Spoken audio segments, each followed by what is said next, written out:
So yesterday, we got on Rashad Jennings for putting the Giants' business in the streets. Yes, they made a terrible offensive call that, of course, we all saw cost them the game on Sunday Night Football. Well, via the New York Post, Jennings formally apologized to Eli, Tom Coughlin, and the New York fans for essentially throwing those two under the bus.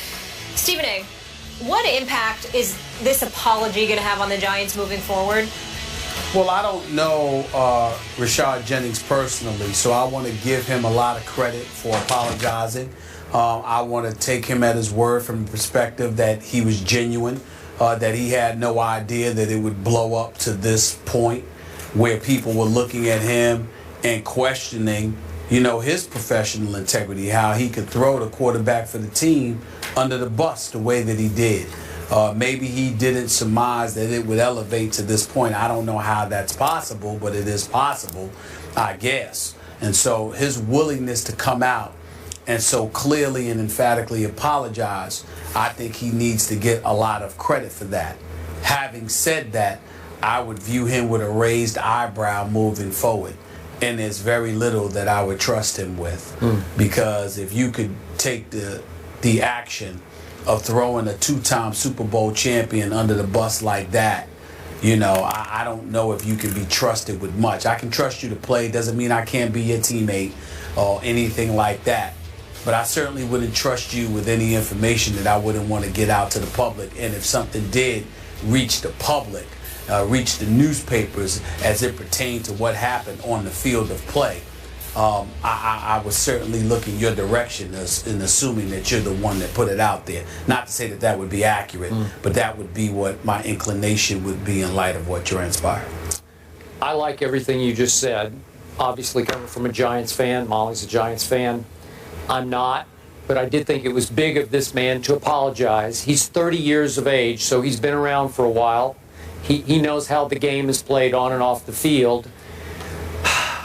It still doesn't make it right what he did to not only his quarterback, but he put his coach in a tough spot and the offensive coordinator in a tough spot with what he said.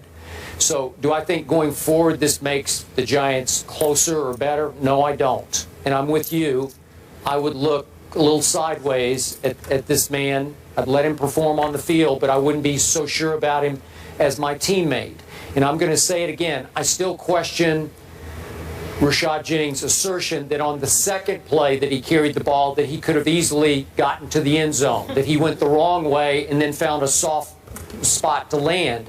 That's not the play I see on tape. Maybe I don't know what I'm talking about, but it looked like the Cowboy defensive line just flat out defeated the Giants' offensive line and that he had nowhere to land except right there. Big assertion to be made is the fact that he went to extraordinary lengths to cover his own self at the expense of a teammate. Yes, very, very true. All right, more First Take after the break. Keep it here. Meanwhile, the Ravens had two major losses Sunday. One, the game to the Broncos in Mile High, and two, Terrell Suggs. Suggs is done for the year with an Achilles injury. The team has picked up Jason Babin, who was released by the Jets at Final Cuts, to step in for him. Suggs tweeting this: "Chin up, Ravens Nation. We've been here before. This changes nothing. Our mission is still the same. Hashtag 2016 San Francisco." Obviously, the Super Bowl up there in the Bay. Hashtag Ravens Nation. Stephen A. Smith, how does this impact the whole AFC North landscape with the Ravens not having Suggs now? Me, I think it gives the Pittsburgh Steelers a leg up. I mean, obviously we can't ignore the Cincinnati Bengals because they've been to the playoffs the last 4 years. But I'm just so down on them as a postseason team. I guess I don't pick them because I'm actually rooting that they don't waste our time by going to the playoffs, so we don't have to watch them lose again and for Marvin Lewis to go 12 years without having won a playoff game, a single playoff game as a head coach. So rather than subject ourselves to that level of ineptitude, I would just sit there and focus on Pittsburgh and Baltimore. And what I would say to you is this: Pittsburgh offense is high-powered. Once Le'Veon Bell comes back and Martavius Bryant comes back, it'll be even better. Hopefully Pouncey will be coming back as well. The defensive side of the ball makes them highly questionable, but I've got to believe that at some point in time, they won't look as ridiculously awful as they did to open the season. Having said all of that, I look at Baltimore, and my question is, even though I think that that losing Terrell Suggs is a devastating loss. Their defense is still going to be big time with Jimmy Smith, with Webb, with C.J. Mosley and those boys. I believe in that defense, but I do think, Skip, they've lost a little something because you don't just replace Terrell Suggs, who combined with Mosley for 29 sacks last year. That's a hard thing to replace. And I think that how you offset that is by producing more offensively. And then that leaves me questioning. That means I have to rely on Flacco even more. Even though he had an outstanding year last year, I don't think that that's going to be the case this year. Steve Smith is entering his final season. We believe in Steve Smith. We both love him. We think he's a stud. But Torrey Smith is gone. And when I look at what they have in Perriman, we just don't know what he's going to be able to deliver. So all of those things being considered, even though I like Forsett a lot and what he's capable of doing, everybody knows him now. He's not going to surprise anybody. I just think the loss of Suggs from a motivational perspective as well as from a production perspective, you don't just lose him and things remain the same. Even if it's just a little bit, you've lost something. And them with the Steelers was nip and tuck. And when you combine that with the fact that the offense would need to make up for the loss of Suggs, I don't see this offense being able to do it. I'm not saying they're not going to make the playoffs. I'm not saying they're going to fall apart. But I no longer perceive them as my division winners in the AFC North because I think losing Suggs is going to cost you something. I refuse to believe a player of that magnitude being gone means nothing. I hear what you're saying, and yet I still like the Ravens to win this division. I still have Pittsburgh winning a wild card. But listen, I like the heck out of Terrell Suggs, I should say. Yep. I've had many battles with him on this show, but I respect the heck out of him on the football field. Unfortunately, his other Achilles just snapped. He's had two of them now on both sides. That's just freakish, flukish, bad luck. I don't know what it is. I can't explain. That's the most inexplicable injury of all the injuries. Is why your Achilles, when you're basically doing nothing, just snaps. I guess it's just meant to be. So I feel for him. But he's going on 33 years of age, and even though I completely agree with you on the leadership side, the experience side, the present side of having Suggs in your locker room and on your sideline and in your defensive huddle and sometimes in the backfield on 3rd and long, I get all that.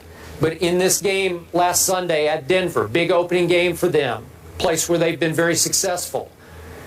Man, I look at his stats, there aren't any. Mr. Suggs registered 0-0. He didn't have a tackle or a sack until he was gone with 8:21 left in that game. And they did have 4 sacks as a team, and you mentioned C.J. Mosley had a couple, Canty had one, McClellan had one. Ozzie Smith is a flat-out wizard of a GM.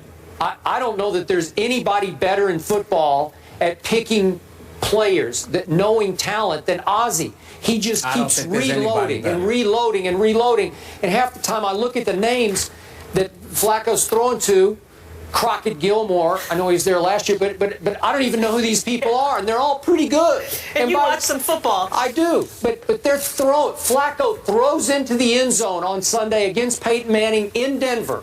He throws into the end zone at the end of the game to win the game and hits Crockett Gilmore right there. And it took 2 Broncos coming across making sensational plays.